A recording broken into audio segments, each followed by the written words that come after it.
ಆ ಸಿನಿಮಾದಲ್ಲಿ ಅಪ್ಪು ಅವ್ರಿಗೆ ಸ್ವಲ್ಪ ಟ್ರೈನಿಂಗ್ ಕೊಟ್ಟು ಆರ್ಜೆಗೆ ನಾನು ಶೋ ಮಾಡ್ಬೇಕಾದ್ರೆ ಕೂತು ಅಪ್ಪು ನೋಡ್ತಾ ಇದ್ರು ಹೆಂಗೆ ಮಾಡ್ತೀನಿ, ನೀವು ನನಗೆ ಟ್ರೈನ್ ಮಾಡೋದಕ್ಕಿಂತ ನೀವು ಮಾಡಿ ಸಾಕು, ನಾನು ಅಲ್ಲಿ ಅಬ್ಸರ್ವ್ ಅಂತ ಹೇಳಿ ಮುಸ್ಸಂಜೆ ಮಾತು ಅಗೇನ್ ಸುದೀಪ್ ಅವರಲ್ಲಿ ಆರ್ಜೆ ಆಗಿದ್ರು, ಅದು ಅಗೇನ್ ನಮ್ಮ ಸ್ಟುಡಿಯೋಲಿ ಶೂಟ್ ಮಾಡಿದ್ದು. ಊಟದ ಟೈಮ್ಗೆ ಹೋಗಿ ನಾವು ಊಟಕ್ಕೆ ತಟ್ಟೆ ತೊಗೊಂಡ್ರೆ ಮೇಕಪ್ ಹಚ್ಚಿಲ್ಲ ಅಂತ ತಟ್ಟೆ ಕೊಡ್ತಿರ್ಲಿಲ್ಲ, ಗಂಟಲ್ಲ ಅನ್ನ ಎಳಿತಿರ್ಲಿಲ್ಲ. ಎಷ್ಟು ನಿಮ್ಮ ರೆಮ್ಯುನರೇಷನ್ ಅಂತ ಕೇಳೋರು. 3 ಲಕ್ಷ 4 ಲಕ್ಷ ಚೆಕ್ ನೋಡಿದೆ ಅಲ್ಲಿ.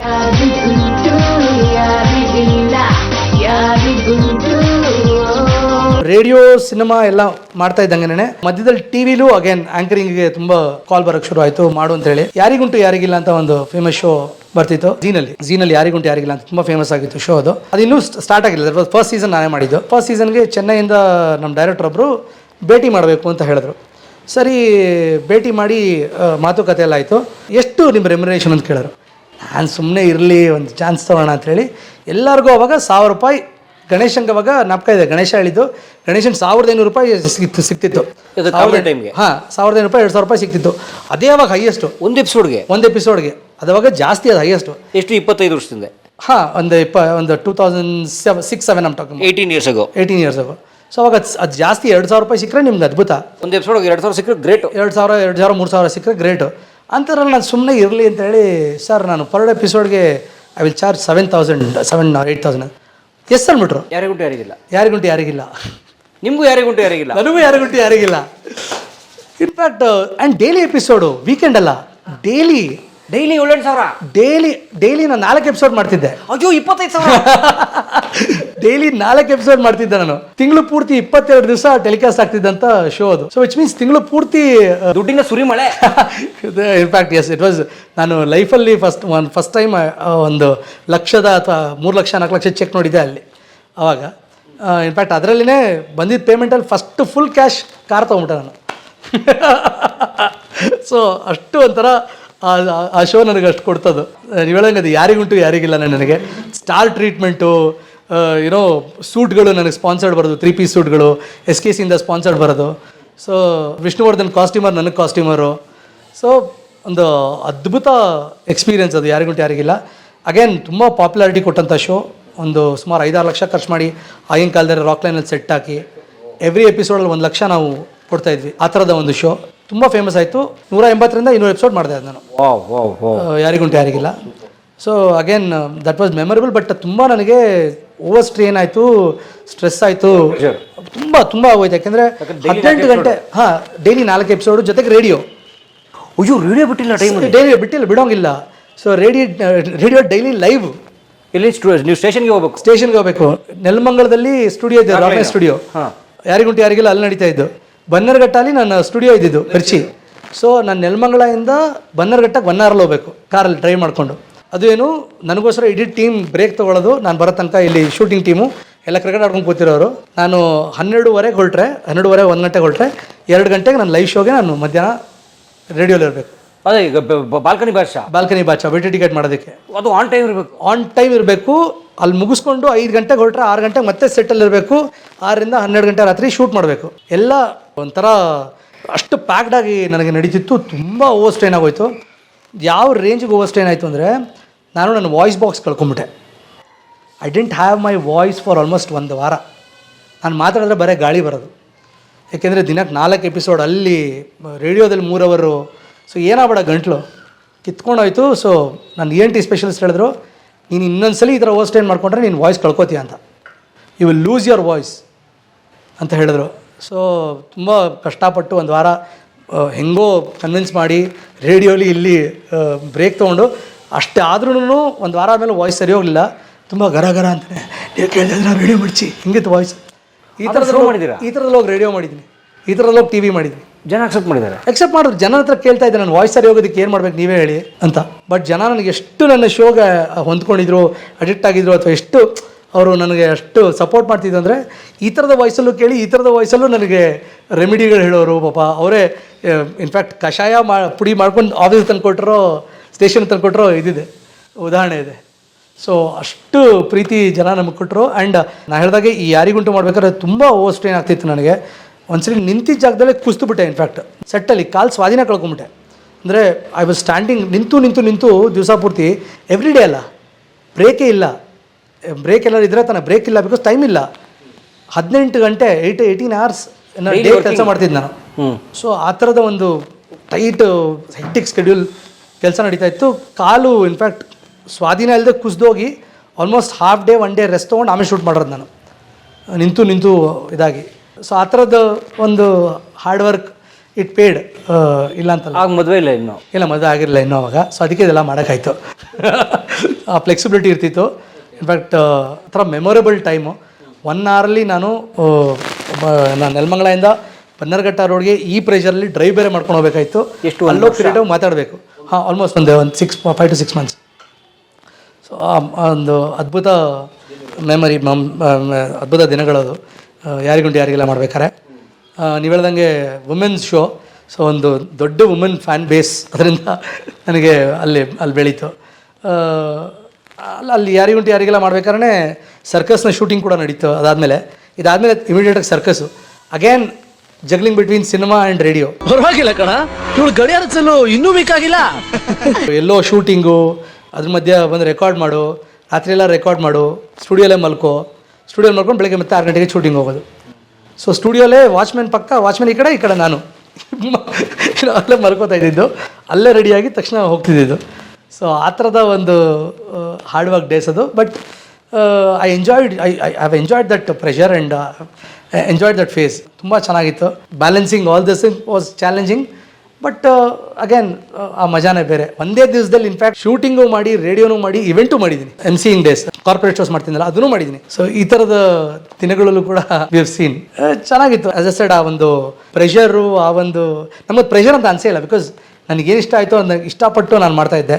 ಕಷ್ಟ ಅಂತ ನಂಗೆ ಅನಿಸಲೇ ಇಲ್ಲ. ಅದು ಓದಿದ್ದೇನೆ ಆ್ಯಕ್ಚುಲಿ ನೀವು ಪೂರ್ತಿ? ನಾನು ಓದಿದ್ದು BCom ಡಿಗ್ರಿ ಏನು ಮಾಡಿದ್ದು ನಾನು. ಸೇಮ್ ಶೇಷಾಪುರಂ? ಹೌದು, ಶೇಷಾಪುರಮಲ್ಲಿ ಡಿಗ್ರಿ ಮಾಡಿ ಮುಂದಕ್ಕೇನು ಆಮೇಲೆ ಸಿಂಬಿಯೋಸಿಸಲ್ಲಿ MBA ಇದು ಕಟ್ಟಿದ್ದೆ ನಾನು, ಡಿಸ್ಟೆನ್ಸ್ ಲರ್ನಿಂಗ್. ಸೊ ಹಾಂ, MBA ಇನ್ ಮಾರ್ಕೆಟಿಂಗ್. ಇನ್ಫ್ಯಾಕ್ಟ್ ನಾನು ಕಾಲೇಜಲ್ಲಿದ್ದಾಗ ನನಗೆ ಪ್ಲೇಸ್ಮೆಂಟ್ ಕೂಡ ಸಿಕ್ಕಿತ್ತು ಏಷ್ಯನ್ ಪೇಂಟ್ಸಲ್ಲಿ, ಮಾರ್ಕೆಟಿಂಗ್ ಜಾಬ್. ಏಷ್ಯನ್ ಪೇಂಟ್ಸಲ್ಲಿ. ವಾವ್. ಬಟ್ ನನ್ನ ಫೋಕಸ್ ಇಲ್ಲಿ ಇದ್ದಿದ್ದರಿಂದ ವೆರಿ ಪರ್ಟಿಕ್ಯುಲರ್. ನಾನು ಇದೇ ಫೀಲ್ಡಲ್ಲಿ ಕಂಟಿನ್ಯೂ ಆಗಿ. ಜಾಬ್ಗೆಲ್ಲ ಒಂದಿನೂ ಹೋಗಿಲ್ಲ ನೀವು? ಸೊ ಜಾಬ್ ಅಂತ ಈಗಲೇ ಮಾಡ್ತಾ ಇರೋದು ನಾನು. I mean after BCom after my college ನಾನು ಇದು ಮಾಡೇ ಇಲ್ಲ.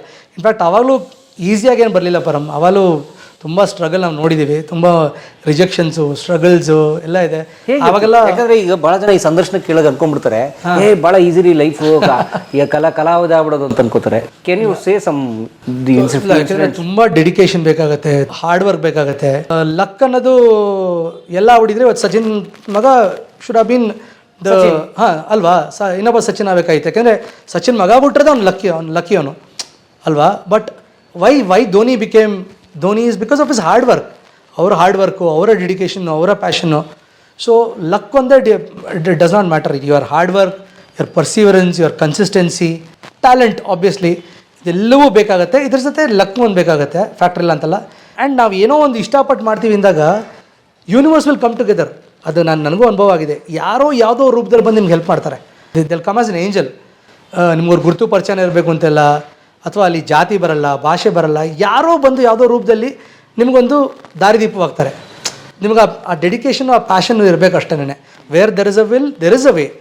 ಆ ವೇ ತೋರ್ಸೋಕ್ಕೆ ದೇವ್ರು ಬರೋಕ್ಕಾಗಲ್ಲ. ದೇವ್ರು ಯಾವುದೋ ರೂಪದಲ್ಲಿ ಕಳಿಸ್ತಾನೆ ನಿಮಗೆ, ಈ ದಾರಿಲಿ ಹೋಗಪ್ಪ ಅಂತ ದಾರಿ ತೋರಿಸೋದಕ್ಕೆ.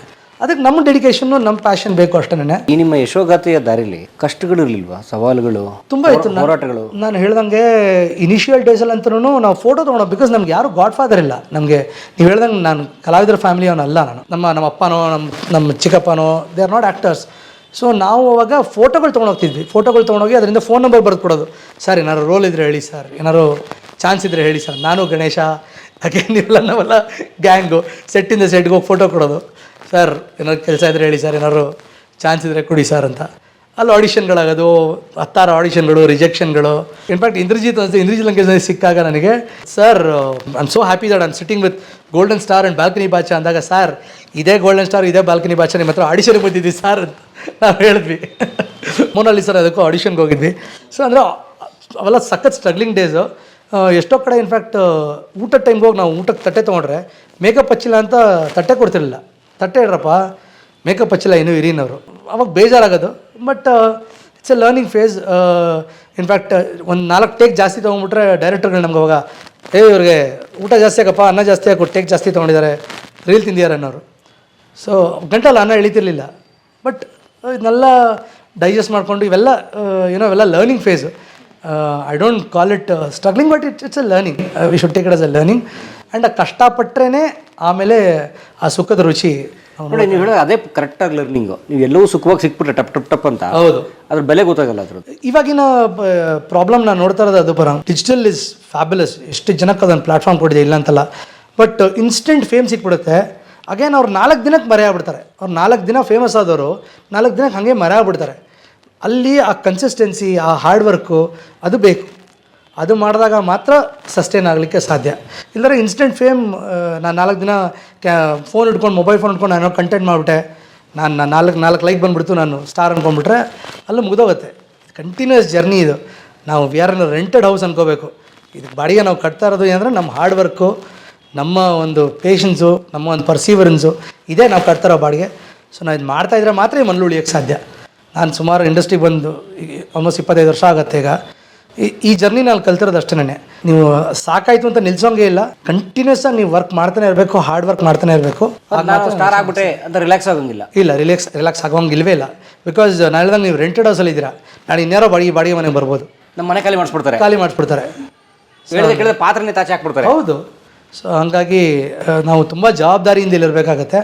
ತುಂಬ ಎಚ್ಚರಿಕೆಯಿಂದ ನಾವು ಕೆಲಸ ಮಾಡಬೇಕಾಗತ್ತೆ. ಶ್ರದ್ಧೆಯಿಂದ, ಭಕ್ತಿಯಿಂದ ನಮ್ಮ ಕೆಲಸ ನಾವು ಮಾಡಬೇಕಾಗತ್ತೆ. ರೇಡಿಯೋಲಿದ್ದಾಗ ಎಲ್ಲರಿಗೂ ಹೇಳ್ತಿದ್ದೆ, ನಮಗೆ ಸಿಕ್ಕಿರೋದು ಭಾಗ್ಯ, ಈ ಥರದೊಂದು ಆಪರ್ಚುನಿಟಿ ಸಿಕ್ಕಿರೋದು. ನಮಗೆ ಸಿಕ್ಕಿರೋ ಜವಾಬ್ದಾರಿ ಅನ್ಕೋಬೇಕು. ನಾವು ಬರೀ ಅವಕಾಶ ಅನ್ಕೋಬಾರ್ದು, ಜವಾಬ್ದಾರಿ ಅನ್ಕೊಂಡು ಶ್ರದ್ಧೆಯಿಂದ, ಭಕ್ತಿಯಿಂದ ಮಾಡಿದ್ರೆ definitely it will pay you. So then ನಿಮ್ಮ ರೇಡಿಯೋ ಸ್ಟಾರ್ ಆಗಿದ್ರಿ. ರೇಡಿಯೋ ಸ್ಟಾರ್ ಆಗಿದ್ರಿ ಅಂತ ಹೇಳ ನನ್ನ ಮಜಾ ಅಂದ್ರೆ, ನಾನು ರೇಡಿಯೋ ಹೋದ ತಕ್ಷಣ ಜಿಮ್ಮಿ ಅಂತ ನಾನು ಪ್ರೋಗ್ರಾಮಿಂಗ್ ಹೇಳಿದ್ನಲ್ಲ, ಅವ್ರು ಹೇಳಿದ ಫಸ್ಟ್ ಮಾತೇ ಅದು, radio you cannot be never a star, radio you cannot be a star, radio you can only be a friend. ಯಾಕೆಂದರೆ ನೀವು ಸ್ನೇಹಿತನಾದಾಗ ಮಾತ್ರ ಅವ್ರ ಜೊತೆ ಕನೆಕ್ಟ್ ಮಾಡ್ಲಿಕ್ಕೆ ಸಾಧ್ಯ. ನಿಮ್ಗೆ ಯಾರೋ ಒಬ್ಬ ಸ್ಟ್ರೇಂಜರ್ ಕಾಲ್ ಮಾಡ್ತಾನೆ, ಅವ್ನ ಕಷ್ಟ ಹೇಳ್ಕೊಳ್ಳೋಕೆ ಕಾಲ್ ಮಾಡ್ತಾನೆ. ನೀವು ಅಲ್ಲಿ ಸ್ಟಾರ್ ಥರ ಕೂತ್ಕೊಂಡು ಮಾತಾಡಿದ್ರೆ ಅದು ವರ್ಕ್ ಆಗಲ್ಲ, ಕನೆಕ್ಟ್ ಆಗಲ್ಲ. ನೀವು ಅಲ್ಲ ಅವನ ಜೊತೆ ನೀವು ಸ್ನೇಹಿತನಾಗ ಕೂತ್ಕೊಂಡು ಅವ್ನ ಕತೆ ಕೇಳಿ ಅವ್ನಿಗೊಂದು ಸೊಲ್ಯೂಷನ್ ಕೊಟ್ಟಾಗ, ಅಥವಾ ಅವ್ನ ಜೊತೆ ನೀವು ಕನೆಕ್ಟ್ ಆದಾಗ ಮಾತ್ರ ನಿಮ್ಗೆ ಕನೆಕ್ಷನ್ ಬೆಳೆಯುತ್ತೆ. ನಾನು ಏನಮ್ಮ ಚೆನ್ನಾಗಿದೆಯಾ, ನಿನ್ನ ಲೈಫ್ ಹಿಂಗೆ ಬಿಡು ಅನ್ನೋಕ್ಕಾಗಲ್ಲ. ಇನ್ಫ್ಯಾಕ್ಟ್ ನನಗೆ ರೇಡಿಯೋಯಿಂದ ಎಷ್ಟು ಜನ ಇವತ್ತಿಗೂ, ಐ ಹ್ಯಾವ್ ಮೈ ಲಿಸ್ನರ್ಸ್ ಇವತ್ತಿಗೂ ನನ್ನ ಜೊತೆ ಟಚ್ಚಲ್ಲಿದ್ದಾರೆ. ಇವತ್ತಿಗೂ ಅವ್ರ ಫ್ಯಾಮಿಲಿ ಫಂಕ್ಷನ್ಸ್ಗೆ ಹೋಗ್ತೀನಿ, ಅವ್ರ ಮಕ್ಕಳು ಸ್ಕೂಲಲ್ಲಿದ್ದಾರೆ, ಅಲ್ಲೇ ಮದುವೆ ಮೋಸ್ಟ್ಲಿ ಬಂದಿರ್ಬೋದೇನೋ. ಸೊ ಅಷ್ಟು ಇನ್ನೂ ವಿ ಆರ್ ಇನ್ ಟಚ್. ಯಾಕೆಂದ್ರೆ ಆ ಕನೆಕ್ಷನ್ ಬೆಳೀಲಿಕ್ಕೆ ಸಾಧ್ಯ ಆದ ಇದನ್ನ ಮಾತ್ರ. Because I am your friend and attitude. Exactly. ಸುಮಾರು 16 ವರ್ಷದಿಂದ, ವರ್ಷದ ಮೊದಲನೇ ದಿವಸ January 1 ಪದ್ಮನಾಭ ನನ್ನ ಲಿಸ್ನರ್ ಒಬ್ರು, ನಾನು ಬಾಬಾ ಭಕ್ತ, ಸಾಯಿಬಾಬಾ ಭಕ್ತ. ಸೊ ನನಗೆ ಶಿರ್ಡಿಯಿಂದ ಒಂದು ಕ್ಯಾಲೆಂಡರು, ಉದಿ ಎಲ್ಲಾನು, ಪ್ರಸಾದ ಎಲ್ಲ ನನಗೆ January 1 ಪ್ರತಿ ವರ್ಷ ಮಿಸ್ ಇಲ್ದಾದಂಗೆ ನನ್ನ ಮನೆಯಲ್ಲಿ ಆಫೀಸ್ಗೆ ಅವರೇ ತಂದ್ಕೊಡ್ತಾರೆ ಪರ್ಸ್ನಲಾಗಿ. ಅವರು ಕಳಿಸಲ್ಲ ಕೊರಿಯರಲ್ಲಿ. ಬಿಕಾಸ್ ಅವ್ರ ಮಕ್ಕಳು ನನ್ನ ಲಿಸ್ನರ್ಸ್ ಫ್ಯಾನು. ಅವ್ರು ಆಮೇಲೆ ಕೇಳಕ್ಕೆ ಶುರು ಮಾಡಿ ಅವರು ಲಿಸ್ನರ್ ಆಗಿ ಆ ಕನೆಕ್ಷನ್ ಬೆಳೆದು ಇವತ್ತಿಗೂ ಆ ಬಾಂಧವ್ಯ ನನ್ನ ಲಿಸ್ನರ್ಸ್ ಜೊತೆ ನಾನು ಇಟ್ಕೊಂಡಿದ್ದೀನಿ, ಕಂಟಿನ್ಯೂ ಆಗಿದೆ. ಸೊ ನಮಗೆ ರೇಡಿಯೋ ಕೊಟ್ಟಂಥ ಒಂದು ದೊಡ್ಡ ಗಿಫ್ಟ್ ಅದು. ಆ್ಯಂಡ್ ರೇಡಿಯೋಲಿ ನನಗೆ ಇನ್ನೊಂದು ಏನು ಗೊತ್ತಾ ಪರಮ್, ನಾನು ತುಂಬ ಖುಷಿಯಾಗಿದ್ದು, ರೇಡಿಯೋ ಗೇಮಿಯ ಪ್ಲ್ಯಾಟ್ಫಾರ್ಮ್ ನನಗೆ ನನ್ನ ಇಂಡಸ್ಟ್ರಿಗೆ ಏನೋ ಕೊಡ್ಲಿಕ್ಕಾಯ್ತು. ನನಗೆ ತುಂಬ ಇತ್ತು ನನ್ನ ಇಂಡಸ್ಟ್ರಿಗೆ ಏನಾರು ಮಾಡಬೇಕು ನಾನು ಅಂತ. ರೇಡಿಯೋ ಪಾರ್ಟ್ನರ್ ಅನ್ನೋ ಟರ್ಮೇ ಇರಲಿಲ್ಲ. ರೇಡಿಯೋ ಪಾರ್ಟ್ನರ್ ಇವಾಗ ಎಲ್ಲ ಕಡೆ ಬರುತ್ತೆ, ಹೌದು, ಆ ಟರ್ಮೇ ಇರಲಿಲ್ಲ ಸಿನಿಮಾಗಳಲ್ಲಿ. ಬಿಕಾಸ್ ನನಗೊಂದು ಸಿನಿಮಾ ಕನೆಕ್ಷನ್ ಇದ್ದಿದ್ದರಿಂದ ನಾನು ಜಾಯಿನ್ ಆಗಿದ್ದು ಟೈಮಲ್ಲಿ ಬರೀ ಹಿಂದಿ ಹಾಡುಗಳು ಪ್ಲೇ ಆಗ್ತಿತ್ತು. ಮಿರ್ಚಿಲಿ ಹೌದು.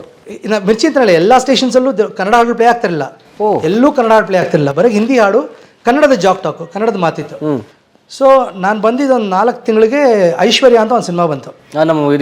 ಇಂದ್ರಜಿತ್ ಲಂಕೇಶ್ ಅವರು, ಉಪ್ಪಿ ಅವರು, ದೀಪಿಕಾ ಪಡ್ಕೊಂಡು ಮಾಡಿದ ಸಿನಿಮಾ.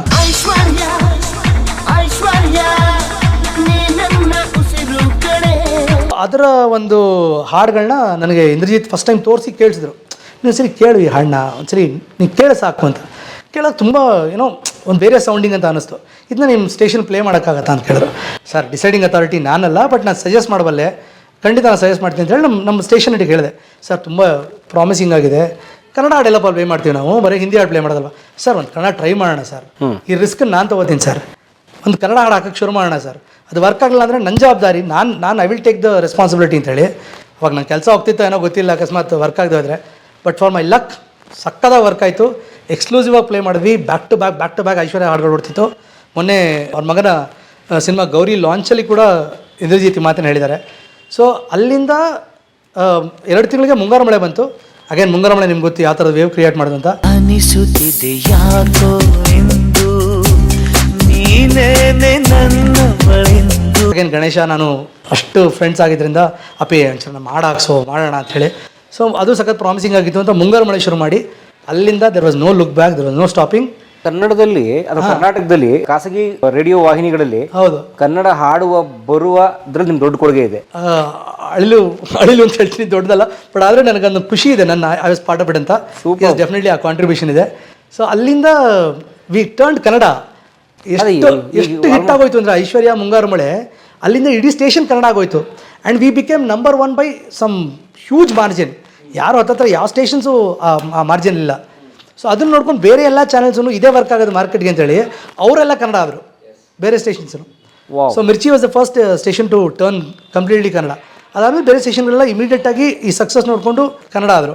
ಸೊ ಆ ಒಂದು ಹೆಮ್ಮೆ, ಆ ಒಂದು ಖುಷಿ, ಆ ಒಂದು ಸ್ಯಾಟಿಸ್ಫ್ಯಾಕ್ಷನ್. 5 and 6 ಹೌದು, 5 and 6. ಇದೇ ಟೈಮಲ್ಲಿ ಅಗೇನ್ ಮಿಲನ ಬಂತು. ಅಗೇನ್ ಪ್ರಕಾಶ್, ನಾನು ರಾಘು ನನ್ನ ಕಾಲೇಜ್ ಮೇಟ್ ಆದ, ವಿಜಯರಾಘವ್ ನನ್ನ ಕಾಲೇಜ್ ಮೇಟ್ ಆದ್ದರಿಂದ ಪ್ರಕಾಶ್ ಎಲ್ಲ ನನ್ನ ತುಂಬ ಫ್ರೆಂಡ್ಸು. ಸೊ ಅವರು ಈ ಥರ ಮಿಲನಲ್ಲಿ ಒಂದು RJ ಮೇಲೆ ಮಾಡ್ತಾರೆ ಸಿನಿಮಾ ಅಂದರು. ಅದಕ್ಕೆ ನಾನು ಫೋರ್ಸ್ ಮಾಡಿ ಅಗೇನ್ ಮಾಡೋಣ ಸರ್, ಏನೋ ಒಂದು ಡಿಫ್ರೆಂಟ್ ಆಗಿರುತ್ತೆ ಅಂತೇಳಿ ಅದಕ್ಕೆ ಟೈಅಪ್ ಮಾಡಿಸಿ ಆ ಸಿನಿಮಾದಲ್ಲಿ ಅಪ್ಪು ಅವ್ರಿಗೆ ಸ್ವಲ್ಪ ಟ್ರೈನಿಂಗ್ ಕೊಟ್ಟು RJಗೆ. ಸೊ ನೀವು ಶೂಟ್ ಮಾಡೋದು ನಿಮ್ಮ ಸ್ಟುಡಿಯೋ? ನಮ್ಮ ಸ್ಟುಡಿಯೋಲ್ಲೇ ಶೂಟ್ ಮಾಡಿದ್ದು ಮಿರ್ಚಿ. ನಾನು ಶೋ ಮಾಡ್ಬೇಕಾದ್ರೆ ಕೂತು ಅಪ್ಪು ನೋಡ್ತಾ ಇದ್ರು ಹೆಂಗೆ ಮಾಡ್ತೀನಿ. ನೀವು ನನಗೆ ಟ್ರೈನ್ ಮಾಡೋದಕ್ಕಿಂತ ನೀವು ಮಾಡಿ ಸಾಕು, ನಾನು ಅಬ್ಸರ್ವ್ ಅಂತ ಹೇಳಿ. ನಮಸ್ಕಾರ ಬೆಂಗಳೂರು, ಯಾವುದೇ ಕಾಳು ಹಾಕಿದ್ರು ಬೇಯ್ತಿತ್ತು ಅನ್ನೋದ್ರಿಂದ ಬೆಂದ ಕಾಳೂರು ಅಂತ ಕರಿತಿದ್ದೂರು ಬೆಂಗಳೂರು ಆಯ್ತು. ಸೊ ಅದನ್ನೆಲ್ಲ ಆ ಫೀಡರ್ ಅಪ್ ಮಾಡೋದು, ನಾವು ಹೆಂಗೆ ಮಾತಾಡ್ತೀವಿ ಅದೆಲ್ಲ ಅಪ್ಪು ಅವ್ರು ನೋಡಿಕೊಂಡು ಅಲ್ಲೇ ಒಂದು 10-15 ದಿನ ಅಲ್ಲೇ ಶೂಟ್ ಮಾಡೋದಂಥ ಒಂದು ವಂಡರ್ಫುಲ್ ಮೆಮರಿ. ಅದರಲ್ಲಿ ಒಂದು ಸಣ್ಣ ರೋಲ್ ಕೂಡ ಮಾಡಿದ್ದೀನಿ. ಇವತ್ತಿಗೂ ಜನ ಅದನ್ನು ಮಾಡೋದು ಒಂದು ಸೀನ್ ಅಷ್ಟೇ, ಇವತ್ತಿಗೂ ಜನ ಅದನ್ನು ನೆನೆಸ್ಕೋತಾರೆ. That become a very big platform for ಸಿನಿಮಾದಲ್ಲಿ ಇಂಟಿಗ್ರೇಷನ್ಗೆ, ರೇಡಿಯೋ ಇಂಟಿಗ್ರೇಷನ್ಗೆ. ರೇಡಿಯೋ ಪಾರ್ಟ್ನರ್ ಅನ್ನೋ ಟರ್ಮ್ ಶುರು ಆಯಿತು. ಅಲ್ಲಿಂದ ಎಲ್ಲ ಸಿನಿಮಾಗಳಿಗೂ ನಾವೇ ರೇಡಿಯೋ ಪಾರ್ಟ್ನರ್ ಅನ್ನೋಂಗೆ ಫಿಕ್ಸ್ ಆಗೋಯ್ತು. ಮುಸ್ಸಂಜೆ ಮಾತು ಅಗೇನ್ ಸುದೀಪ್ ಅವರೆಲ್ಲ ಲಾರ್ಜ್ ಆಗಿದ್ರು, ಅದು ಅಗೇನ್ ನಮ್ಮ ಸ್ಟುಡಿಯೋಲ್ಲೇ ಶೂಟ್ ಮಾಡಿದ್ದು. ಅದನ್ನು ಇನಿಷಿಯೇಟ್ ಮಾಡಿ ಅದನ್ನು ಅಲ್ಲೇ ಶೂಟ್ ಮಾಡಿದ್ವಿ. ಗೀತಾ ಅವರೇ, ಮುಸ್ಸಂಜೆ ಮಾತು ಕಾರ್ಯಕ್ರಮದಲ್ಲಿ ಇವತ್ತಿನ ಟಾಪಿಕ್ ಜೀವನದ ಬಗ್ಗೆ ಏನು ಹೇಳಕ್ಕೆ ಇಷ್ಟಪಡ್ತೀರಾ ಗೀತಾ? ಸೊ ಹೀಗೆ ಸಿನಿಮಾ ಆ್ಯಂಡ್ ರೇಡಿಯೋ ಬ್ರಿಡ್ಜ್ ಮಾಡೋದಕ್ಕೆ ನನಗೊಂದು ದೊಡ್ಡ ಅವಕಾಶ ಸಿಕ್ತು. ಅದನ್ನು ನಾನು ಮಾಡಿದೆ ಅಂತ ಅಂದ್ಕೊಂಡಿದ್ದೀನಿ. ಗ್ರೇಟ್. ಸೊ ನೋಡಿ, ನೀವು ಮಾಡಬೇಕಿರಲಿಲ್ಲ, ಯಾಕಂದ್ರೆ ನಿಮಗೆ ಅದು ನಿಮ್ಮ ಕೆಲಸ ಮಾಡ್ಕೊಂಡು ಸಂಬಳ ಬಂದಿರೋದು. ಹೌದು. ಬಟ್ ನೀವು ಕನ್ನಡದ ಮೇಲೆ ಪ್ರೀತಿ, ಕನ್ನಡ ಸಿನಿಮಾಗಳ ಮೇಲೆ ಪ್ರೀತಿಗೆ ಈ ಹೊಸತನ ತರ ಟ್ರೈ ಮಾಡಿ. ಹೌದು, ಎಕ್ಸಾಕ್ಟ್. ನೋಡಿ, ಅದು ದೊಡ್ಡ ಮಾರ್ಕೆಟ್ ಅದು ಇವತ್ತು. ಎಕ್ಸಾಕ್ಟ್ಲಿ. ನಿನ್ನಿಂದಲೇ ಈ ಸಂಜೆ ಯಾಕಾಗಿದೆ, ಅಂತೂ ಇಂತೂ ಪ್ರೀತಿ ಬಂತು, ಏನಾಗಲಿ ಮುಂದೆ ಸಾಗಲಿ, ಇವೆಲ್ಲ ನಾವು ಇವರು ರೇಡಿಯೋಲಿ ಹಾಕೋಕ್ಕಿಂತ ಮುಂಚೆ ತಾನಿ ಹಿಂಗೆ ಕಳ್ಸೋ ಸ್ಕ್ರಾಚ್ ಹೆಂಗಿದೆ ಕೇಳಿ ಹೇಳು ಅಂತ ಭಟ್ರು. ಇನ್ಫ್ಯಾಕ್ಟ್ ಎಷ್ಟೋ ಸಿನಿಮಾಗೆ ರೆಕಾರ್ಡಿಂಗ್ ಆದಮೇಲೆ ನನ್ನ ಕರ್ಸ್ ಹಾಡು ಕೇಳಿಸಿದ್ದಾರೆ, ಇದು ಹೆಂಗಿದೆ, ಚೆನ್ನಾಗಿದೆಯಾ, ನಿನ್ನ ಜಜ್ಮೆಂಟ್ ಹೇಳು ಅಂತ. ಅಂದರೆ ಏನೋ ಒಂದು ನಿನಗೆ ಒಂದು ಒಳ್ಳೆ ಕಿವಿ ಇದೆ, ನಿನಗೆ ನಿನ್ನ ಜಜ್ಮೆಂಟ್ ಏನೋ ಒಂದು ಇದಿರುತ್ತೆ, ಹೇಳು ನಿನಗೆ ಹೆಂಗೆ ಅನ್ಸುತ್ತೆ ಹೇಳು ಅಂತ ಅದನ್ನು ಕೇಳಿಸೋರು. ಗಾಳಿಪಟದ ಹಾಡುಗಳು ಇವೆಲ್ಲ ಇನ್ನೂ ಆಗಕ್ಕೆ ಮುಂಚೆ ನಾವು ಕೇಳಿರೋ ನೋಡಿರೋ ಹಾಡುಗಳು. ಆ್ಯಂಡ್ ಅದನ್ನೆಲ್ಲ ತಂದು ನಾವು ಕಂಟಿನ್ಯೂಸ್ ಆಗಿ ಬ್ಯಾಕ್ ಟು ಬ್ಯಾಕ್ ಪ್ಲೇ ಮಾಡಿದ್ರಿಂದ ಒಂದು ದೊಡ್ಡ ಮಾರ್ಕೆಟ್ ಕ್ರಿಯೇಟ್ ಆಯಿತು. 2006 and 2015-16 ಹೌದು, ಏನು ದೊಡ್ಡ ರೇಡಿಯೋದಲ್ಲಿ ದೊಡ್ಡ ಹವಾ, ರೇಡಿಯೋ ಸಖತ್ ಹವಾ, ರೇಡಿಯೋ ಸೂಪರ್ ಸ್ಟಾರ್ಸ್. ಅವಾಗ ನಾವುಗಳು ರೇಡಿಯೋಗೆ ಇವಾಗ ಏನು ಡಿಜಿಟಲ್ ಕಂಟೆಂಟ್ಗೆ ಒಂದು ಬೇಡಿಕೆ ಇದೆಯಲ್ಲ, ಅವಾಗ ನಮ್ಮ ರೇಡಿಯೋಲಿ ಸಿಸ್ಟಮ್ಗಳು ಕ್ರಾಶ್ ಆಗೋದು. ಪರಾಮ್ 2020 ಹೇಗೆ ಯೂಟ್ಯೂಬ್, ಹೌದು, 2005 and 6 ಹಾಗೆ ರೇಡಿಯೋ. ಎಕ್ಸಾಕ್ಟ್ಲಿ. ನಮ್ಮ ಸಿಸ್ಟಮ್ ಕ್ರ್ಯಾಶ್ ಆಗೋದು. ನಾವು ಒಂದು ಕಾಂಟೆಸ್ಟ್ ನಡೆಸಿದ್ರೆ 10,000 20,000 ಮೆಸೇಜ್ಗಳು ಮುಂದೆ ಸಿಸ್ಟಮ್ ಕ್ರ್ಯಾಶ್ ಆಗೋದು, ಅಷ್ಟು ಲೋಡ್ ತೊಗೊಳಕ್ಕಾಗಲ್ಲ ಅಂತ. ಆ್ಯಂಡ್ ಸ್ಟಾರ್ಸ್ಗಳು ಬಂದು ನಮ್ಗೆ ಕೇಳೋರು, ನಮ್ಮ ಹಾಡು ಪ್ಲೇ ಮಾಡಿ ನಾವು ಇಂಟರ್ವ್ಯೂ ಬರ್ತೀವಿ ಕರೀರಿ ಅಂತ. ರಕ್ಷಿತ್ ಶೆಟ್ಟಿ ಬಂದು ಗಾಡಿ ನಿಲ್ಲಿಸ್ಬೇಕಾದ್ರೆ, ಸರ್ ಮಿರ್ಚಿ ಆಫೀಸಲ್ಲಿದೆ, ಅವಿನಾಶ್ ಅವ್ರು ಎಲ್ಲಿದ್ದಾರೆ ಅಂತ ಕೇಳಿದರು. ನಾನು ಅಲ್ಲಿರ್ತಾರೆ ಮೇಲೆ ಹೋಗಿ ಅಂತ ಹೇಳಿ ಅವ್ರನ್ನ ಸುಮ್ಮನೆ ಕಳಿಸಿ ಆಮೇಲೆ ಆಟ ಆಡ್ಸೋಕ್ಕೆ ನಾನೇ ಗುರು ಹೇಳಿದ್ದು, ನಾನೇ ಅವಿನಾಶು, ಸರ್ ನಮ್ಮದು ಹಾಡಿದೆ ಪ್ಲೇ ಮಾಡಿಕೊಡಿ ಅಂತ ಹೇಳಿ ಅವರು ತಂದುಕೊಟ್ಟು. ಸೊ ಈ ಥರ ಆದರೆ ಆ ಇನಿಷಿಯಲ್ ಡೇಸ್ನ ನಾವು ನೋಡಿದ್ವಿ ಅಂದ್ರೆ ಆ ಒಂದು radio stardom was something else ಆಗಿನ ಕಾಲದಲ್ಲಿ. ಯಾಕಂದರೆ ನೋಡಿ, ಅವಾಗ ಇನ್ನೂ ಸೋಷಿಯಲ್ ಮೀಡಿಯಾ ಅಥವಾ ಯೂಟ್ಯೂಬ್ ಎಲ್ಲ ಪಾಪ್ಯುಲರ್ ಇರಲಿಲ್ಲ, ಡೇಟಾ ತುಂಬ ಕಾಸ್ಟ್ಲಿ ಇತ್ತು. ಹೌದು. ನೀವು ರೇಡಿಯೋ ಪ್ಲೇ ಮಾಡ್ತಿದ್ರಿ ಹಾಡು. ಹೌದು. ಯಾರು ನೋಡ್ರು ಕಿವಿಗೆ ಹೆಡ್ಫೋನ್. ಇವಾಗ ಹೆಂಗೆ ಎಲ್ಲ ಕಡೆ ಉದಾಹರಣೆ ಮೆಟ್ರೋ ಬಸ್ಸು ಎಲ್ಲಿ ಹೋಗೋರು ಮೊಬೈಲ್ ನೋಡ್ತಿರ್ತಾರೆ. ಹಾಗೆಲ್ಲ ಕಿವಿಗೆ ಹೆಡ್ಫೋನ್ ಹಾಕೊಂಡು ಕೇಳಿಸ್ಕೊಳ್ಳೋರು, ಬೇಸಿಕ್ ಸೆಟ್ಗಳು ಇನ್ನೊಂದು ಸೆಟ್ಗಳು ಇಟ್ಕೊಂಡು. ಇನ್ಫ್ಯಾಕ್ಟ್ ಮೊಬೈಲ್ ಫೋನಲ್ಲಿ ರೇಡಿಯೋ ಅನ್ನೋದು ಇರಲೇ ಇರಲಿಲ್ಲ, ಅದನ್ನ ಇಂಟ್ರೊಡ್ಯೂಸ್ ಮಾಡಿದ್ರು. ಬಿಕಾಸ್ ಎಷ್ಟು ಪಾಪ್ಯುಲರ್ ಆಗೋಯ್ತು ರೇಡಿಯೋ ಅಂದ್ರೆ, ಮೊಬೈಲ್ ಫೋನಲ್ಲಿ ರೇಡಿಯೋ ಅನ್ನೋ ಒಂದು ರೇಡಿಯೋ ಇದೆ ತೋರಿಸಿ ಅಂತ ಕೇಳೋರು. ಇದರಲ್ಲಿ ರೇಡಿಯೋ ಇಲ್ಲ, ಇನ್ನೊಂದು 500 ರೂಪಾಯಿ ಜಾಸ್ತಿ ರೇಡಿಯೋ ಸೆಟ್ ಕೊಡಿ. ಸೊ ರೇಡಿಯೋ ಅಷ್ಟು ಫೇಮಸ್ ಆಗ್ಬಿಟ್ಟಿತ್ತು. ಇನ್ಫ್ಯಾಕ್ಟ್ ನಾನು ಪ್ರಾಂಕ್ ಕಾಲ್ಸ್ಗಳು ಮಾಡ್ತಿದ್ದೆ. ಬಾಚಾಸ್ ಬಿಸ್ಕೆಟ್ ಅಂತ ತುಂಬ ಫೇಮಸ್ ಅದು. ಅವಾಗ ಪ್ರಾಂಕ್ ಕಾಲ್ಸ್ ಮಾಡ್ತಿದ್ದೆ, ಬಿಸ್ಕೆಟ್ ಹಾಕಿದ್ದೆ ಜನಕ್ಕೆ. Again that was fantastic memory and ತುಂಬ ಹಿಟ್ ಆದಂಥ ಒಂದು ಸೆಗ್ಮೆಂಟ್ ಅದು ನನ್ನ ಬಾಚಾಸ್ ಬಿಸ್ಕೆಟು. ಪೊಲೀಸೆಲ್ಲ ಸ್ಟೇಷನ್ ಹುಡ್ಕೊಂಬಂದಿರೋ ಒಂದು ಇನ್ಸ್ಟೆನ್ಸ್ ಇದೆ. ಯಾರಿಗೋ ಹಿಂಗೆ ಫೋನ್ ಮಾಡಿ ಅವ್ರು ಗಾಬರಿಯಾಗಿ ಪೊಲೀಸ್ ಸ್ಟೇಷನ್ಗೆ ಹೋಗಿ ಕಂಪ್ಲೇಂಟ್ ಕೊಟ್ಟು ಆಮೇಲೆ ಎಲ್ಲಿಂದ ನಂಬರ್ ಬಂದಿದೆ ಟ್ರ್ಯಾಕ್ ಮಾಡಿ ಅವ್ರನ್ನ ಸ್ಟೇಷನ್ ಹುಡ್ಕೊಂಬಂದ ನಮ್ಮ ರೇಡಿಯೋ ಸ್ಟೇಷನ್ಗೆ ಅವ್ರು ಪೊಲೀಸ್ ಸ್ಟೇಷನಿಂದ ನಮ್ಮ ರೇಡಿಯೋ ಸ್ಟೇಷನ್ ಹುಡ್ಕೊಂಬಂದಿರೋ ಒಂದು ಉದಾಹರಣೆ ಇದೆ. ಇನ್ಫ್ಯಾಕ್ಟ್ ಇಡೀ 3 ಅವರ್ 4 ಅವರ್ ಶೋನ ಹುಡುಗಿ ವಾಯ್ಸಲ್ಲಿ ನಾನು RJ ರಕ್ಷಾ, ಇವತ್ತು ಅವಿನಾಶ್ ಬಂದಿಲ್ಲ, ನೀವು ಕೇಳ್ತಾ ಇದ್ದೀರಾ ರೇಡಿಯೋ ಮಿರ್ಚಿ 98.3 FM, ನಾನು ನಿಮ್ಮ RJ ರಕ್ಷಾ, ಇವತ್ತು ಅವಿನಾಶ್ ಬಂದಿಲ್ಲ, ಸೊ ಇವತ್ತಿನ ಶೋ ನಾನು ನಡೆಸ್ಕೊಡ್ತೀನಿ ಅಂತ ಇಡೀ ಶೋ 3 ಅವರ್ 4 ಅವರ್ ನಾನು ಮಾತಾಡಿ ಜನ ನನ್ನ ಜೊತೆ ಫ್ಲರ್ಟ್ ಮಾಡಿ ಯಾರು ನೀವು ಹೊಸ ಜನ ನೀವು ಅಂತೆಲ್ಲ ಅವ್ರಗಳ ಜೊತೆ ನಾನು ಫ್ಲರ್ಟ್ ಮಾಡಿ ನಿಮ್ಮ ವಾಯ್ಸ್ ತುಂಬ ಚೆನ್ನಾಗಿದೆ, you have a fantastic voice ಅಂತೆಲ್ಲ ಹೇಳಿ ಅವ್ರಗಳ ಜೊತೆ ಎಲ್ಲ ಫ್ಲರ್ಟ್ ಮಾಡಿ ಇದೆಲ್ಲ ಮಜಾ ಮಾಡಿದ್ದೀವಿ ನಾವು. ಅಂದರೆ ಏನೋ ಡಿಫ್ರೆಂಟಾಗಿ ಏನೋ ಒಂದು out of the box creative ಆಗಿ ಏನೋ ಮಾಡಬೇಕು ಅಂತ. ಆ ರೇಡಿಯೋ ನನಗೆ ಸಖತ್ ಕ್ರಿಯೇಟಿವ್ ಪ್ಲಾಟ್ಫಾರ್ಮ್ ಕೊಡ್ತು.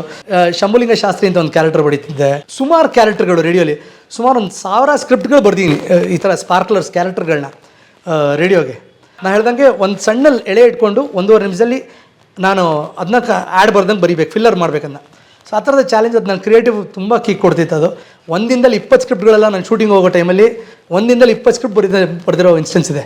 ನೀನು ಕೆಲಸ ಮುಗಿಸ್ಬಿಟ್ಟು ಹೋಗಬೇಕು, ಇಲ್ದಾರೆ ಶೂಟಿಂಗ್ ಬಿಡಲ್ಲ ಅದಕ್ಕೆ 20 ಸ್ಕ್ರಿಪ್ಟ್ 1 ದಿನದಲ್ಲಿ ಬರೆದೋಗಿದ್ದೀನಿ, 20 ಕತೆ ಯೋಚನೆ ಮಾಡ್ಕೊಂಡು ಬರೆದೋಗಿದ್ದೀನಿ. ಸೊ ಪ್ರೆಷರಲ್ಲಿ ಒಂದು ಐಡಿಯಾ ಹೊಳಿತಿತ್ತೇನೋ, ಕ್ರಿಯೇಟಿವಿಟಿ ಹೊಳಿತಿತ್ತೇನೋ, ಆ ಥರದ ಒಂದು ಕೆಲಸ ಮಾಡಲಿಕ್ಕೆ radio was a fantastic platform. In fact ನನಗೆ ರೇಡಿಯೋಯಿಂದ ಸಿಕ್ಕ one of the biggest compliment ಅಂದರೆ, ನಾನು ಜರ್ಮನಿಗೆ ಹೋಗಿದ್ದೆ ಕಲ್ಚರಲ್ ಅಂಬಾಸಿಡರ್ ಆಗಿ. ಇಂಡಿಯಾದಿಂದ ನಾನು ಜರ್ಮನಿಗೆ ಹೋಗಿದ್ದೆ. ನಾವು ಒಂದು 4-5 ಜನ ಮಾತ್ರ ಇಡೀ ಇದರಿಂದ ಸೆಲೆಕ್ಟ್ ಆಗಿ ಹೋಗಿದ್ದು. ಇಂದುಶ್ರೀ ಅಂತ ನಮ್ಮ ಪಪೆಟ್ ಮಾಡ್ತಾರಲ್ಲ, ಕಲಾ ಮಾಧ್ಯಮದವ್ರು ಬಂದಿದ್ದಾರೆ. ಅವ್ರು ಬಂದಿದ್ದಾರೆ, ಹೌದು. ಮತ್ತೆ ಹಂಗಾರೆ ಮಾತಾಡ್ಲೇಬೇಕು. ಕಲೆಗಳಲ್ಲಿ ಪರಮ ಕಲೆ ಯಾವ್ದು ಗೊತ್ತಾ ನಿಂಗೆ? ಯಾವ ಕಲೆನಪ್ಪ? ಗ್ರೀಸ್ ನಿಂದ ಆದ ಕಲೆ. ಇಂದುಶ್ರೀ ರವೀಂದ್ರ, ನಾನು ಮೇಘನಾ ಅಂತ ಡ್ಯಾನ್ಸರ್ ಒಬ್ಬರು, ನಾವು ಜರ್ಮನಿಗೆ ಹೋಗಿದ್ವಿ. ಅಲ್ಲಿ ಜರ್ಮನ್ ರೇಡಿಯೋ ಸ್ಟೇಷನ್ಸಲ್ಲಿ ಇನ್ಫ್ಯಾಕ್ಟ್ ನಾನು ಕನ್ನಡದಲ್ಲಿ ಮಾತಾಡಿದೆ. ಅಲ್ಲಿ ಜರ್ಮನ್ ರೇಡಿಯೋ ಸ್ಟೇಷನ್ ವಿಸಿಟ್ ಮಾಡೋಂಥ ಆಪರ್ಚುನಿಟಿ ಇತ್ತು ನನಗೆ, ಬಿಕಾಸ್ ಕಲ್ಚರಲ್ ಅಂಬಾಸಿಡರ್ ಆಗಿ ಹೋಗಿದ್ದರಿಂದ. ಅದು ಒಂದು ಎಕ್ಸ್ಟ್ರಾಡನರಿ ಎಕ್ಸ್ಪೀರಿಯೆನ್ಸು. ಅಲ್ಲಿ ಒಂದು 2 ತಿಂಗಳಿದ್ವಿ ನಾವು ಜರ್ಮನಿಲಿ ಕಲ್ಚರಲ್ ಅಂಬಾಸಿಡರ್ಸ್ ಆಗೋದ್ರಿಂದ ಸ್ಟೇಟ್ ಗೆಸ್ಟ್ಗಳು ನಾವು. ಸೊ ಹೋದ ಕಡೆ ಎಲ್ಲ ರಾಯಲ್ ಟ್ರೀಟ್ಮೆಂಟು ಅದೊಂದೇ ಅಲ್ಲ, ತುಂಬ ಕಲಿಲಿಕ್ಕೆ ಸಿಕ್ತು. ಅಲ್ಲಿಯ ಒಂದು ಜರ್ಮನ್ ರೇಡಿಯೋ ಸ್ಟೇಷನ್ಸಲ್ಲಿ ಕನ್ನಡದಲ್ಲಿ ಮಾತಾಡೋಂಥ ಒಂದು ಅವಕಾಶ ಸಿಕ್ತು. ನಮ್ಮ ಬೆಂಗಳೂರು ಬಗ್ಗೆ ಹೇಳೋಂಥ ಅವಕಾಶ ಸಿಕ್ತು. ಅಲ್ಲಿ ಐಫಿಲ್ ಟವರ್ಗೆ ಹೋದಾಗ ಮೇಲ್ಗಡೆ ಐಫಿಲ್ ಟವರ್ ಮೇಲ್ಗಡೆ ಲಿಫ್ಟಲ್ಲಿ ಹೋಗ್ತೀವಿ, top of the Eiffel tower ಎಡ್ಜಲ್ಲಿ ಹೋಗ್ತೀವಿ. ಅಲ್ಲೋಗಿ ನಿಂತು ನಾನು ಒಂದು ಸ್ಟಾರ್ಸ್ಗಳು ನೋಡ್ತಾ ಇದ್ದಾಗ ಅಥವಾ ಗ್ಲಿಟರ್ ನೋಡ್ತಿದ್ದಾಗ ಮೈ ಮರೆಯುವಂಥ ಒಂದು ಮೂಮೆಂಟ್ ಅದು. ಅವಾಗ ಯಾರೋ ಬಂದು ಬ್ಯಾಲ್ಕನಿ ಬಾಚ ಅವಿನಾಶ್ ಅಂದರು.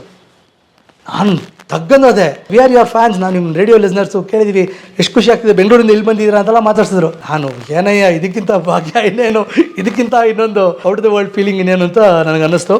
ನಿಜವಲ್ಲ, ಅದು top of the world feeling ಅದು. ಸೊ ಜಗತ್ತಿನ ಅತಿ ಎತ್ತರದ ಒಂದು ಸ್ಟ್ಯಾಚ್ಯೂ ಮೇಲೆ ನಿಂತ್ಕೊಂಡು ಒಂದು ಮಾನ್ಯುಮೆಂಟ್ ಮೇಲೆ ಅತಿ ಎತ್ತರದ ಫೀಲಿಂಗು, ಅಬ್ಸಲ್ಯೂಟ್ಲಿ. ನಾನು ಹೇಳ್ದಂಗೆ ಅದೊಂದು ಮೆಮೊರಬಲ್ ಅನ್ಫರ್ಗೆಟಬಲ್ ಮೂಮೆಂಟ್. ಅಗೇನ್ ರೇಡಿಯೋಲಿ some unforgettable moments where Salman Khan ಅವ್ರನ್ನ ಕನ್ನಡದಲ್ಲಿ ಮಾತಾಡಿಸಿದೆ. ಅವರು ಕ್ಯಾ ಕನ್ನಡ ಅಂದರು. ಸರ್ 4 ಲೈನು ಮಾತಾಡಿ ಸರ್ ಅಂತ ಅವ್ರು ಬರ್ಕೊಟ್ಟು ಅವ್ರಿಗೆ ಹೇಳ್ಕೊಟ್ಟು ಎಲ್ಲ ಮಾಡಿಸಿ ಅವ್ರ ಹತ್ರ ಕನ್ನಡದಲ್ಲಿ ಮಾತಾಡಿಸಿದೆ. ಅದು ಅವಾಗ ದೊಡ್ಡ ನ್ಯೂಸ್ ಆಗೋಯ್ತು. ನಮ್ಮ ರೇಡಿಯೋಲಿ ಬ್ಯಾಕ್ ಟು ಬ್ಯಾಕ್ ಅದನ್ನು ಪ್ಲೇ ಮಾಡ್ತಿದ್ವಿ, ಸಲ್ಮಾನ್ ಖಾನ್ ಕನ್ನಡದಲ್ಲಿ ಮಾತಾಡಿದ್ದಾರೆ ಅಂತ. ಪೇಪರ್ಗಳಲ್ಲಿ ಬಂತು ಕನ್ನಡದಲ್ಲಿ ಮಾತಾಡ್ಸಿದ ಅವಿನಾಶ್ ಸಲ್ಮಾನ್ ಅಂತ. ಸೊ ಅದು ಆಮೇಲೆ ಅಮಿತಾಬ್ ಬಚ್ಚನ್ ಅವ್ರನ್ನ ಭೇಟಿ ಮಾಡ್ಲಿಕ್ಕೆ ನನಗೆ ಸಿಕ್ಕಂಥ ಅವಕಾಶ. ಸುದೀಪ್ ಸರ್ಗೆ ಯಾವತ್ತೋ ಹಿಂಗೆ ನಾನು ಸುದೀಪ್ ಸರ್ ತುಂಬ ಒಳ್ಳೆ ರ್ಯಾಪೋ ಇದ್ದದ್ದು ದಿನಗಳದು. ಸೊ ಅವ್ರನ್ನ ನಾನು ತುಂಬ ಇಷ್ಟ, ತಮ್ಮನ ಥರ ನೋಡ್ಕೊಂಡಿದ್ದೆ ನನ್ನ. ಸೊ ಅವ್ರಿಗೆ ಯಾವತ್ತೋ ಅಂದರೆ ಹಿಂಗೆ ಹೇಳಿದ್ದೆ, ಸರ್ ನನಗೆ ಬಚ್ಚನ್ ಅವ್ರನ್ನ ಮೀಟ್ ಮಾಡಬೇಕು ಅನ್ನೋದು ನನಗೊಂದು ಕನಸು ಸರ್ ಅಂತ. ಸೊ ಅವ್ರು ಯಾವತ್ತೋ ಅಂತೀನಿ, ನಿನ್ನ ಕನಸು ಒಂದಿನ ಪೂರೈಸೋಣ ನೋಡೋಣ ಅಂತ. ಒಂದಿನ ಹಿಂಗೆ ರೇಡಿಯೋ ಸ್ಟೇಷನ್ಗೆ ಹೋಗ್ತಿದ್ದಾಗ ಇದಕ್ಕೆ ಏನು ಕಾಲು, ಎಲ್ಲಿದ್ದೀವಿ ಅವಿ ಅಂತ. ಈ ಥರ ಸರ್ ನಾನು ಇದಕ್ಕೆ ಸ್ಟುಡಿಯೋ ಹೋಗ್ತೇನೆ, ತಿರುಗಿಸು ಗಾಡಿನ, ತಾಜಿಗೆ ಬಾ ಅಂದರು. ನನಗೆ ಏನಕ್ಕೆ ಅಂತಲೂ ಗೊತ್ತಿಲ್ಲ. ಹೋದಲ್ಲಿ ನಿಂತರೆ ಇರೊಬ್ಬರು ಎಲ್ಲ ಸೆಕ್ಯೂರಿಟಿ ನಿಂತಿದ್ದಾರೆ. ಏನಿದು ಇಷ್ಟು ದೊಡ್ಡ ಸೆಕ್ಯೂರಿಟಿ ಏನಕ್ಕೆ ನಂಗೆ ಅರ್ಥ ಆಗಲಿಲ್ಲ.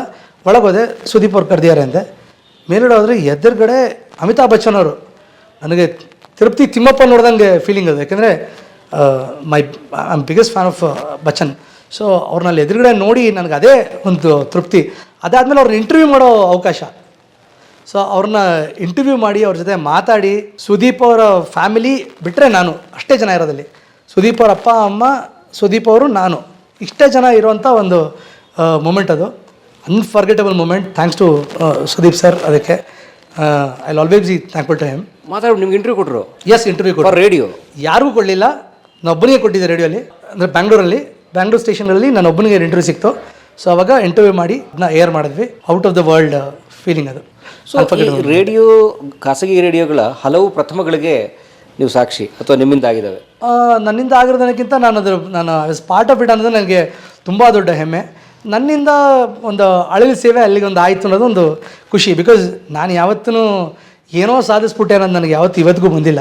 ಇವತ್ತಿಗೂ ಇನ್ನೂ ಸಾಧಿಸ್ಬೇಕು, ಇನ್ನೂ ಸಾಧಿಸೋದು ಏನೂ ಅಲ್ಲ ಅಂತ ಅನ್ಸುತ್ತೆ. ನಾನು ಯಾವುದೋ just trying to be humble ಅನ್ನೋ ಥರ ಅಥವಾ ಜಸ್ಟ್ ಟ್ರೈನ್ ಟು ಬಿ ಅನ್ನೋದ್ರಲ್ಲಿ ಹೇಳ್ತಿಲ್ಲ. ಖಂಡಿತ ನಾನು ಇವತ್ತಿಗೂ ಏನೋ ಅಚೀವ್ ಮಾಡ್ಬಿಟ್ಟಿನೋ ನನಗೆ ಇಲ್ಲ, ಇನ್ನೂ ಅಚೀವ್ ಮಾಡಿ ತುಂಬ ಇದೆ. ಯಾಕೆಂದರೆ ಎಂದರೋ ಮಹಾನುಭಾವಲು అందರಿಗೂ ವಂದನములు ಅಂತ ದೊಡ್ಡವರು ಹೇಳಿದ್ದಾರೆ. ಅಂದರೆ ಎಷ್ಟು ಜನ ಮಹಾನುಭಾವರಿದ್ದಾರೆ, ಅವ್ರ ಮಧ್ಯೆ ನಾವೆಲ್ಲ ಒಂದು ತೃಣ. ನಾವು ಸಾಧಿಸಿರೋದೇ ದೊಡ್ಡದು ಅಂದ್ಕೊಳ್ಳೋದ್ರ ಅರ್ಥನೇ ಇಲ್ಲ. ಸಾಧಿಸೋಕ್ಕೆ ತುಂಬ ಇದೆ.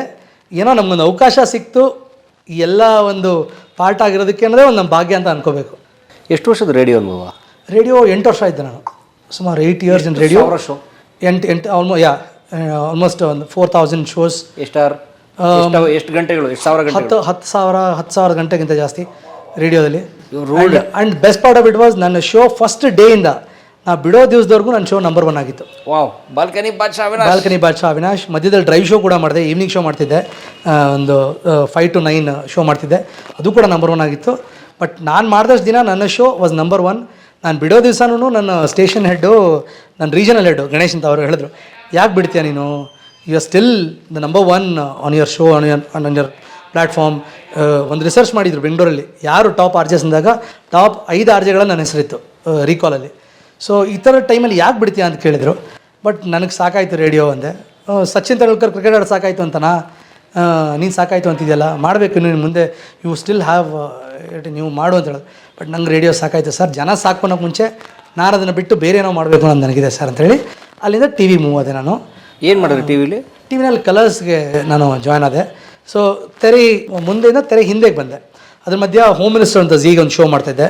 ಅದು ಸುಮಾರು ಒಂದು 100 ಎಪಿಸೋಡ್ ಡೈಲಿ ಬರ್ತಾಯಿದ್ದೆ ಅಂತ ಗೇಮ್ ಶೋ, ಅದನ್ನು ಝೀನಲ್ಲಿ ಅದನ್ನು ಮಾಡ್ತಾಯಿದ್ದೆ. ಅದಾದಮೇಲೆ ಕ್ಯಾಮ್ರಾದ ಹಿಂದೆ ವರ್ಕ್ ಮಾಡಲಿಕ್ಕೆ ನಾನು ಸೂಪರ್ವೈಸಿಂಗ್ ಹೆಡ್ ಆಗಿ ಸೂಪರ್ವೈಸಿಂಗ್ ಫಿಕ್ಷನ್ ಆಗಿ ನಾನು ಕಲರ್ಸಿಗೆ ಬಂದೆ.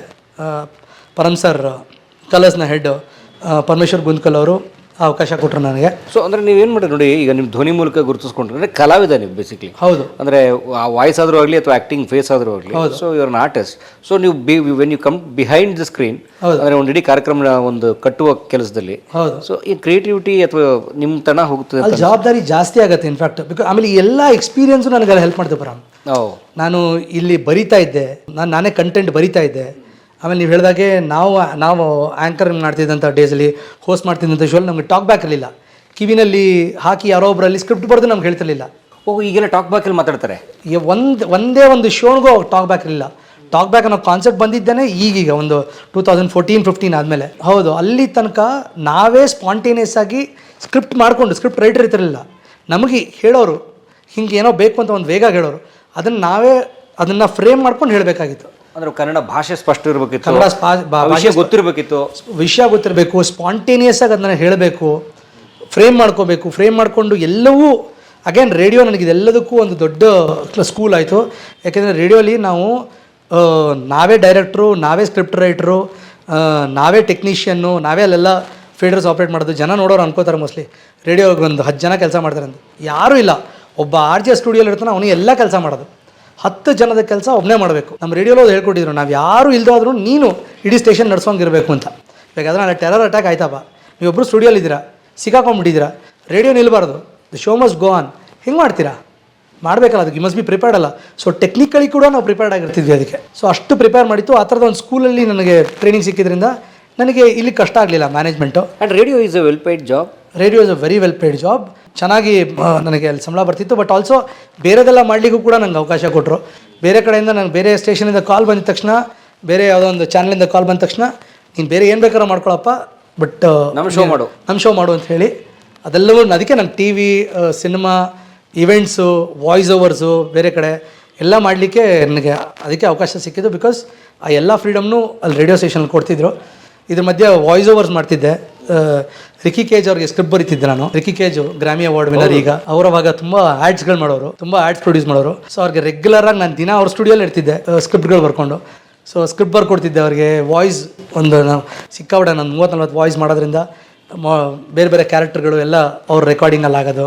ಸೊ ಇದೆಲ್ಲನೂ ಒಟ್ಟಿಗೆ ಸೈಮಲ್ಟೇನಿಯಸ್ ಆಗಿ ಬ್ಯಾಲೆನ್ಸ್ಡಾಗಿ ನಡೆಯೋದು. ಸೊ ಟಿವಿ ಪ್ರೋಗ್ರಾಮ್ ಅದಾದಮೇಲೆ ನಾನು ಕಲರ್ಸ್ ಕನ್ನಡಕ್ಕೆ ಬಂದೆ ನಾಳ್ದಾಗೆ. ಅಲ್ಲಿ ಸುಮಾರು ಒಳ್ಳೊಳ್ಳೆ ಲಾಂಚ್ಗಳು ಮಾಡಲಿಕ್ಕೆ ಒಳ್ಳೆ ಟೀಮಲ್ಲಿ ನನಗೆ ಭಾಗಿಯಾಗೋದಕ್ಕೆ ಚಾನ್ಸ್ ಸಿಕ್ತು. ಅಲ್ಲಿಂದ ಎಂತೆಂಥ ಲಾಂಚ್ಗಳನ್ನ ಮಾಡಿದ್ದು, ಅಗ್ನಿಸಾಕ್ಷಿ, ಲಕ್ಷ್ಮೀ ಬಾರಮ್ಮ, ಅಕ್ಕ, ಬಿಗ್ ಬಾಸ್, ಆಮೇಲೆ ರೋಬೋ ಫ್ಯಾಮಿಲಿ, ಇವೆಲ್ಲನೂ ನಾ ಇನಿಷಿಯಲ್ ಟೀಮ್ ಲಾಂಚ್ ಮಾಡಿದ್ದು. ಆಮೇಲೆ ಸೀರಿಯಲ್ ಸಂತೆ ಬೈ ಇಟ್ ಸೆಲ್ಫ್ ಅದನ್ನು ಕಾಯಿನ್ ಮಾಡಿದ್ದು, ಆ ಒಂದು ಟರ್ಮ್ನ ಕಾಯಿನ್ ಮಾಡಿದ್ದು ನಮ್ಮ ಟೀಮೇನೆ. ಅನುಬಂಧ ಅವಾರ್ಡ್ಸ್ ಅದನ್ನ ಫ್ರೇಮ್ ಮಾಡಿದ್ದು ನಾವೇನೆ.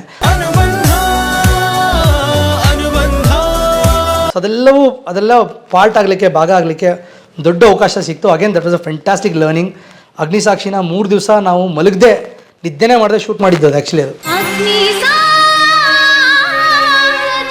ಸೈಮಲ್ಟೇನಿಯಸ್ ಆಗಿ ಶೂಟ್ ಮಾಡಿದ್ದು. ಇಲ್ಲೊಂದು ಸೀನ್ ನಡೀತಾ ಇರುತ್ತೆ, ಪಕ್ಕದೊಂದು ಸೀನ್ ನಡೀತಾ ಇರುತ್ತೆ, ಆಮೇಲೆ ಡಬ್ ಮಾಡ್ಕೋಣ ಅಂತೇಳಿ ಬೇರೆ ಬೇರೆ ಯೂನಿಟ್ಗಳು ಹಾಕ್ಕೊಂಡು 3 ದಿವಸ ನಿದ್ದೆನೇ ಮಾಡಿದೆ. ಇಡೀ team turn by turn 2 hour 3 hour ಮಲ್ಕೊಂಡು ಜನ್ರೇಟರ್ ಆಫ್ ಮಾಡದೆ ಕೆಲಸ ಮಾಡಿರೋಂಥ ಒಂದು fantastic experience Agnisakshi. Again Anubandha awards ಅದೆಲ್ಲ ಅಲ್ಲಾಯಿತು, ಕಲರ್ಸಲ್ಲಾಯಿತು. ಅಲ್ಲಿಂದ ನನಗೆ ಚಾನೆಲ್ ಹೆಡ್ ಆಗಿ ಒಂದು ಒಳ್ಳೆ ದೊಡ್ಡ ಪೊಸಿಷನ್ ಅನ್ನೋಕ್ಕಿಂತ ಒಂದು ಒಳ್ಳೆ ಜವಾಬ್ದಾರಿ ನನಗೆ ಸಿಗೋವಂಥ ಅವಕಾಶ ಸಿಕ್ತು. ಸೊ ಅಲ್ಲಿಂದ ಉದಯ ಮ್ಯೂಸಿಕ್ ನಾನು ಚಾನೆಲ್ ಹೆಡ್ ಆಗಿ ಬಂದೆ ನಾನು. ಅಗೇನ್ ಒಂದು ಹೆಮ್ಮೆ, ಉದಯ ನನ್ನ ತವ್ರ ಮನೆ, ಅಲ್ಲಿಗೆ ವಾಪಸ್ ಬರೋಂಗಾಯಿತು. ನನ್ನ ತವ್ರ ಮನೆಗೆ ನಾನು ಮರಳಿ ಬರೋ ಹಂಗಾಯಿತು. ಅಲ್ಲಿ again they have been a great support. ನಾನು ಎಲ್ಲ ಥರದ ಒಂದು ಕ್ರಿಯೇಟಿವಿಟಿಗೂ ಅಲ್ಲಿ ನನಗೆ ಪ್ಲ್ಯಾಟ್ಫಾರ್ಮ್ ಕೊಡ್ತಾರೆ ಅಥವಾ ಅವಕಾಶ ಕೊಡ್ತಾರೆ. ಅಲ್ಲಿ ಕೂಡ ನಾನು ಹೋದಾಗ channel was not in great number, but ಅದನ್ನು 4 ಪಟ್ಟು ನಂಬರ್ಸ್ ಜಾಸ್ತಿ ಮಾಡಿದ್ದಕ್ಕೆ, 3 ವರ್ಷದಲ್ಲಿ 4 ಪಟ್ಟು ಜಾಸ್ತಿ ಮಾಡಿದ್ದಕ್ಕೆ ನನಗೆ channel head of the year ಅಂತ ಅವಾರ್ಡ್ ಕೊಟ್ಟರು. 2018-19 ನಮ್ಮ ಚೇರ್ಮನ್ನೇ ಕೊಟ್ಟಂಥ ಅವಾರ್ಡು. 33 ಚಾನಲ್ಗಳಲ್ಲಿ one of the best performing channel ಅಂತ ಹೇಳಿ, ಅಥವಾ ಒಂದು ಫಾಸ್ಟೆಸ್ಟ್ ಗ್ರೋತ್ ಅಂತ ಹೇಳಿ. ಅದಕ್ಕೆ ನನ್ನ ಟೀಮ್ ಕೂಡ ಕಾರಣ. ನನ್ನ ಟೀಮ್ ಅಷ್ಟೇ ಕಷ್ಟಪಟ್ಟರು, ನನ್ನ ಸೀನಿಯರ್ಸು ಎಲ್ಲರೂ ಅದಕ್ಕೆ ಎಂಕರೇಜ್ ಮಾಡಿ ಒಂದು ಒಳ್ಳೆ ಬೆಳವಣಿಗೆ ಆಗಲಿಕ್ಕೆ ಅಲ್ಲಿ ಚಾನ್ಸ್ ಆಯಿತು. Udaya music is nothing but ಯೂಟ್ಯೂಬ್ನೇ renamed is Udaya music. Okay. ಅಲ್ಲೂ ಕೂಡ ಅಗೇನ್ ಬಂದ್ಮೇಲೆ ಏನೋ ಒಂದು ಹೊಸದು ಮಾಡಬೇಕು ಅಂತಿತ್ತು. ಸಂಗೀತ ಅಂತ ಒಂದು ಇಂಟ್ರೊಡ್ಯೂಸ್ ಮಾಡಿದೆ. ಅದೊಂದು 700 ಸಿಂಗರ್ಗಳಿಗೆ, ಹೊಸ ಸಿಂಗರ್ಗಳಿಗೆ ಪ್ಲ್ಯಾಟ್ಫಾರ್ಮ್ ಕೊಟ್ಟಿರುವಂಥ ಒಂದು ಜಾಗ ಅದು.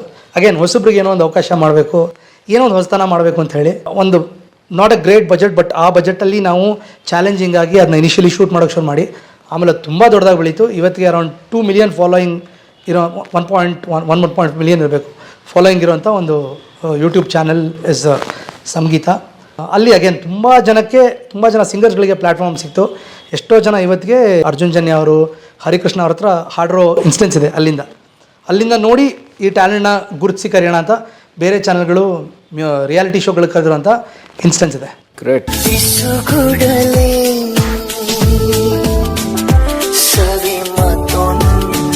ಕಲಾ ಮಾಧ್ಯಮದ ಎಲ್ಲಾ ಎಪಿಸೋಡುಗಳು ನಿಮಗೆ ಸಿಗಬೇಕು ಅಂತಂದ್ರೆ ಕಲಾ ಮಾಧ್ಯಮ ಯೂಟ್ಯೂಬ್ ಚಾನೆಲ್ನ ಸಬ್ಸ್ಕ್ರೈಬ್ ಮಾಡಿ, ಬೆಲ್ ಐಕಾನ್ನ ಕ್ಲಿಕ್ ಮಾಡಿ, ತಪ್ಪದೇ ಮಾಡಿ. ಈ ವಿಡಿಯೋ ನೋಡಿದ್ದಕ್ಕೆ ನಿಮಗೆ ತುಂಬಾ ಧನ್ಯವಾದಗಳು.